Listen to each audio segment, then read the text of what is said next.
तो भाई जैसा कि आप लोग देख सकते हो, ज्ञान कंपनी का भी लॉन्ग लाइफ मिल्क यहाँ पे 10 रुपए वाला पैकेट आ चुका है, जिसका कि पूरा मैं गत्ता लेकर के आया हूँ। और आज की इस वीडियो में मैं आपको ये पूरा गत्ता जो है ये मुझे कितने का मिला है। और इससे पहले मैं अपने दुकान पर ये वाला दूध बेचता था, जो कि आप देख सकते हो 10 रुपए में मधुसूदन का डबल टोन मिल्क है। ठीक है, ये भी भाई 10 रुपए की बिक्री में ही है, लेकिन अगर आप इसकी एमआरपी देखोगे तो 9 रुपए 75 पैसा पड़ी हुई है, लेकिन ये बिकता 10 रुपए में ही है। ठीक है, इसकी आप एक्सपायरी डेट देखोगे तो 14/1/2026 है। आज के दिन मैं इस वीडियो बना रहा हूँ तो भाई नवंबर का महीना चल रहा है, हो सकता है वीडियो आप कुछ दिन बाद देख रहे होगे। ठीक है, तो अभी पहले मैं अपने दुकान पर ये वाला दूध बेचता था मधुसूदन, लेकिन आज मैं अपने दुकान पे या फिर आज से मैं अपने दुकान पे ज्ञान कंपनी का लॉन्ग लाइफ मिल्क बेचूंगा, मतलब ज्ञान कंपनी का दूध बेचूंगा, ना कि इसको। अब इसका मेरे पास एक गत्ता बचा हुआ है, वो भी मैं अभी मैं आपको यहाँ पे दिखा देता हूँ। तो जैसा कि अभी आप यहाँ पे देख सकते हो, मधुसूदन का भी गत्ता मेरे पास यहाँ पे है। ठीक है, डबल टोन मिल्क। और ये गत्ता मुझे कितने में मिला है, यानी कि ये जो मधुसूदन वाला ये जो दूध है, इस दूध का ये वाला गत्ता मुझे कितने में मिला है, ये गत्ता मैं साइड में रख देता हूँ।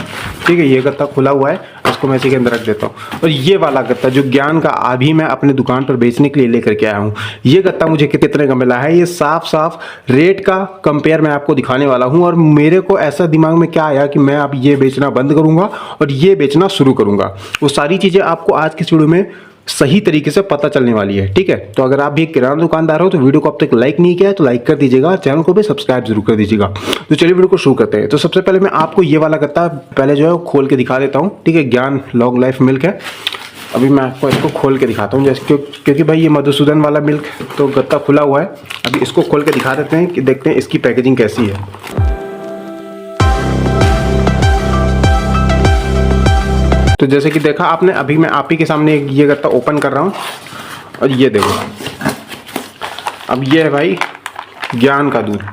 अगर आप इसकी भी एक्सपायरी डेट देखोगे तो यहाँ पे पड़ी हुई है 27/1/2026 और 115 ml है। और अगर इसकी कंपेयर हम लोग मधुसूदन वाले दूध से करें तो यहाँ पे अगर आप कंपेयर देखोगे तो मधुसूदन वाले में हमें कितना मिलता है, 110 ml मिलता है, लेकिन इसमें हमें कितना मिल रहा है, 115 ml। 10 रुपए का ये भी है, 10 रुपए का ये भी है। तो अब आप लोग देख सकते हो, पहले मैं ये बेचता था अपने दुकान पे, इसकी भी एक्सपायरी डेट उतनी ही है, देख सकते हो 14 जनवरी 2026, लेकिन इसकी जो एक्सपायरी डेट है वो 27 जनवरी 2026। 90 दिन की ही लाइफ डेट रहती है इसकी। ठीक है, मतलब 90 दिन तक ये खराब नहीं हो सकता, बिना फ्रिज के चल सकता है।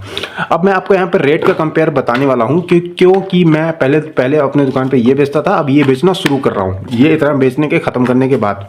ठीक है, अब इसका भाई सीधा सा असर ये है, मेरे को यहाँ पे रेट में बहुत बड़ा फर्क देखने को मिला है। ठीक है, अब वो फर्क क्या देखने को मिला है वो चीज़ मैं आपको यहाँ पे बता देता हूँ। और उससे पहले आप कमेंट करके मेरे को ये बताओ कि आपके एरिया में ज्ञान कंपनी का ये वाला मिल्क यानी कि ये वाला दूध बिकना शुरू हुआ है कि नहीं, या फिर मिलता है कि नहीं, या फिर आपके एरिया में किस कंपनी का दूध मिलता है। हो सकता है मधुसूदन मिलता होगा, हो सकता है ज्ञान मिलता होगा, हो सकता है डबल काऊ कंपनी का मिलता होगा, लेकिन किस कंपनी का ऐसे जो टोन मिल्क होता है वो कौन सा मिलता है, वो आप कमेंट करके जरूर बताइए। और इसी के साथ साथ मैं आपको ये भी बता देता हूं कि इस पूरे गत्ते के अंदर 30 पैकेट हैं, यानी कि इस तरीके के जो पैकेट आप देख सकते हो, इसी तरीके के 30 पैकेट हैं। और 30 पैकेट भाई इस गत्ते के भी अंदर आते हैं।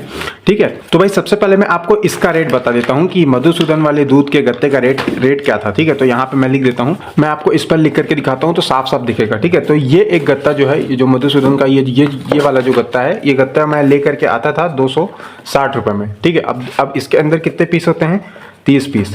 तो यानी कि ये जो एक पैकेट मधुसूदन का है, ये एक पैकेट मुझे खरीद कितने का पड़ा है भाई, 8 रुपए 66 पैसे में। 8 रुपए 66 पैसे में ये एक पैकेट मुझे खरीद पड़ा है, जिसको कि बेचने पर, जिसको कि जो कि 10 रुपए का मतलब बिकेगा, और 10 रुपए के बेचने पर इसको मुझे 1 रुपए 34 पैसे इसमें से मेरे को बचता है इस एक पैकेट को बेचने पर। ठीक है, मधुसूदन का। लेकिन यहाँ पे भाई मैं अपने दुकान से, जैसे मेरे एरिया में जो भी मुझसे ज्यादा और जो जिनकी छोटी दुकान है वो मेरे से एक गत्ता खरीदते थे। ठीक है, इस हिसाब से मैं उनको जो मतलब अगले जो रिटेल दुकानदार थे उनको मैं जो गत्ता बेचता था वो मैं बेचता था भाई 265 रुपए के हिसाब से।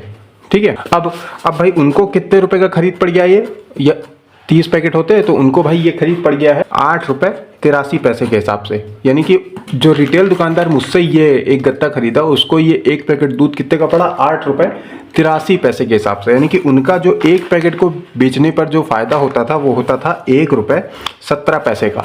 ठीक है, यानी कि उनका जो नेट प्रॉफिट हुआ यानी कि पहले टोटल प्रॉफिट मैं आपको दिखा देता हूँ। जो मेरे से ये मधुसूदन दूध का गत्ता खरीदा उसका जो प्रॉफिट होगा वो 300 रुपये का तो होगा ही, क्योंकि 10 रुपये का एक पैकेट है, 30 पैकेट है, तो 300 रुपये का इनका प्रॉफिट हो गया। लेकिन जो नेट प्रॉफिट जिसको हम बोलते हैं कि इसमें वाकई में बचा क्या, तो जो नेट प्रॉफिट है वो मैं यहाँ पे लिख दे रहा हूँ। नेट प्रॉफिट जो हुआ वो उनका हुआ मात्र 35 रुपये का। ठीक है, ये 35 रुपये का हुआ। अब यहीं पे मेरे को तो ये भाई 260 रुपये में खरीद पड़ा है ना, मैं तो अगले रिटेल दुकानदार को बेचा तो मैंने 265 करके बेचा, 5 रुपये मेरे को भी कमीशन मिल गया।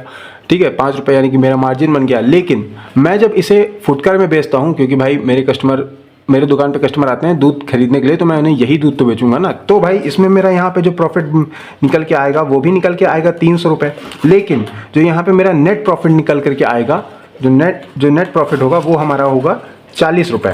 ठीक है, अब 40 रुपये इसलिए क्योंकि मुझे खरीद 260 में पड़ा है। अभी मधुसूदन का रेट मैं आपको बता रहा हूँ, अभी ज्ञान मैं क्यों बेचना शुरू कर रहा हूँ इसकी भी वजह मैं आपको बताऊंगा। ठीक है, वो क्या वजह थी वो भी आप जान के अभी हैरान हो जाओगे। तो यहाँ पे मेरे को प्रॉफिट तो 40 रुपये का हो रहा था, रिटेल जो मेरे से खरीद रहा था रिटेल दुकानदार जो खरीद रहा था उसको 35 रुपये का प्रॉफिट हो रहा था। कहानी यहाँ तक चल रही थी। ठीक है, लेकिन अब भाई कहानी में आता है ट्विस्ट। अब यहाँ पे मैंने एक लाइन खींच दिया है, ये वाला जो मैंने ये बताया ये भाई मधुसूदन का है, तो यहाँ पे मैंने M लिख दिया है। अब जो मैं आपको ये वाले जो ज्ञान कंपनी का जो पैकेट है इसका रेट बताने वाला हूँ। तो ज्ञान कंपनी का जो लॉन्ग लाइफ मिल्क है इसका जो अभी मैं यहाँ पे ज्ञान लिख देता हूँ। ठीक है, आप लोगों को वीडियो जो देख रहे हैं उनको कंफ्यूजन ना हो कि रेट का कंपेयर क्या है। तो ये वाला जो दूध का गत्ता है जो कि अभी आप देख सकते हो आप ही के सामने जो रखा हुआ है, इस दूध का गत्ता मुझे मिला है जानते हो कितने में, 245 रुपये में। अब इसके अंदर भी कितने पीस होते हैं, 30 पैकेट। तो यहाँ पे मैं 30 रुपये की मतलब 30 पैकेट लिख देता हूँ, यानी कि ये जो एक पैकेट ज्ञान का है दूध वाला 10 रुपये में बिकने वाला, ये एक पैकेट मुझे खरीद पड़ा है 8 रुपये 16 पैसे में। ठीक है, तो मैं यहाँ पे लिख देता हूँ 8 रुपये 16 पैसे। ठीक, और यहाँ पे मैं आपको एक चीज़ और क्लियर कर देता हूँ, अगर मैं इस एक पैकेट को बेचूंगा फुटकर में अपनी दुकान पर, तो ये इस एक पैकेट को बेचने पर मुझे जानते हो कितने रुपए का फायदा होगा, 1 रुपये 84 पैसे का मुझे फायदा देखने को मिलेगा सिर्फ एक पैकेट को बेचने पर। और इससे पहले मैंने आपको दिखाया कि अगर मैं फुटकर में मधुसूदन का दूध बेच रहा था तो मुझे कितने रुपए का फायदा हो रहा था, 1 रुपये 34 पैसे का इस एक पैकेट को बेचने पर। लेकिन अभी मैं ज्ञान बेच रहा हूँ अपने दुकान पर, ज्ञान कंपनी का दूध बेचना शुरू कर रहा हूँ, तो मुझे कितने रुपए का प्रॉफिट होगा एक पैकेट बेचने पर, 1 रुपये 84 पैसे का।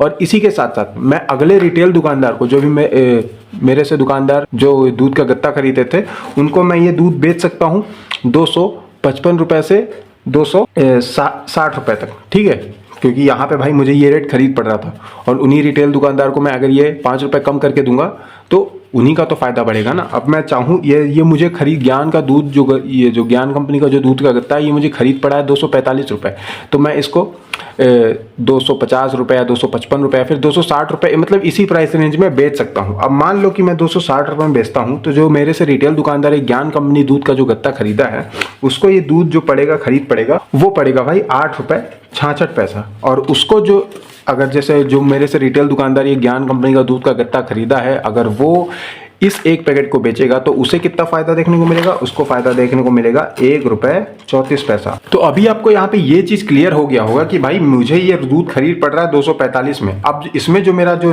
प्रॉफिट होगा वो प्रॉफिट मैं आपको यहाँ पे दिखा देता हूँ। प्रॉफिट मेरा हुआ 300 रुपये का, यानी कि 300 रुपये इस पूरे गत्ते को बेचने के बाद मिले। लेकिन इस पूरे गत्ते में से मेरी नफ़ा कितनी बची, मेरी जो नेट प्रॉफिट है वो कितना बचा, वो चीज़ अभी मैं आपको यहाँ पे दिखा देता हूँ। जो मेरा जो इसमें नेट प्रॉफिट बनेगा वो बनेगा भाई 55 रुपये का, क्योंकि अगर 300 में से अगर आप 245 घटाओगे तो 55 रुपये बचेंगे। यानी कि ज्ञान कंपनी के एक गत्ते को बेचने पर मुझे 55 रुपये का फायदा देखने को मिल रहा है फुटकर में। और वहीं अगर मैं इसे रिटेल में बेचता हूँ, रिटेल में जैसे कि मैं इसको 255 का बेच दिया, 250 का बेच दिया, तब जाके मुझे 5 ही रुपये एक गत्ते पर मिलेगा। लेकिन अगर मैं इसको फुटकर में बेचूंगा तब जाकर के मुझे 55 रुपये का मार्जिन मिलेगा।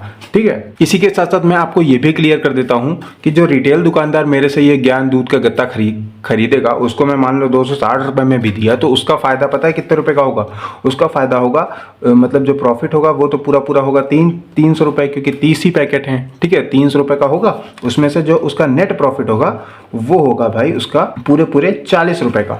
अगर मान लो मैं 255 का भी बेच देता हूँ तो उसका जो प्रॉफिट हो जाएगा वो 45 रुपये हो जाएगा। ठीक है, वैसे मैं 260 का ही बेचता हूँ तो फिलहाल उसका जो प्रॉफिट रहेगा वो 40 रुपये हो जाएगा। यानी कि मधुसूदन पहले मेरे से रिटेल दुकानदार खरीद रहा था तब उसका प्रॉफिट कितना हो रहा था, 35 रुपये। अब मैं उसको ज्ञान कंपनी का दूध बेच के दे रहा हूँ ठीक है, ज्ञान कंपनी का दूध दे रहा हूँ, तो उसका प्रॉफिट कितना हो रहा है, 40 रुपये। तो यहाँ पे भाई रिटेल दुकानदार का तो प्रॉफिट बढ़ा ना। और मैं आपको ये पहले ही क्लियर कर देता हूँ कि मैं कोई बड़ा दुकानदार नहीं हूँ, ठीक है। ऐसे छोटे मोटे जितने भी दुकानदार हैं वो मेरे से दूध खरीदते हैं, उनका रेट मैं आपको यहाँ पे बता रहा हूँ, ठीक है। अब भाई यहाँ पे मैं कोई होलसेल रेट आपको नहीं बताया हूँ। मधुसूदन का जो डिस्ट्रीब्यूटर है, मैं उससे दूध खरीदता था, तब जा करके मुझे ये रेट मिलता था। अभी मैं अगर यही चीज़ होलसेलर से भी खरीदूंगा ना, मधुसूदन का दूध अगर आप किसी होलसेलर से खरीदोगे तो वो आपको इस रेट में देगा, इस रेट में, समझ लो। और अगर आप मधुसूदन के ही कंपनी के डिस्ट्रीब्यूटर से खरीदोगे तब आपको हो सकता है इस रेट में मिले।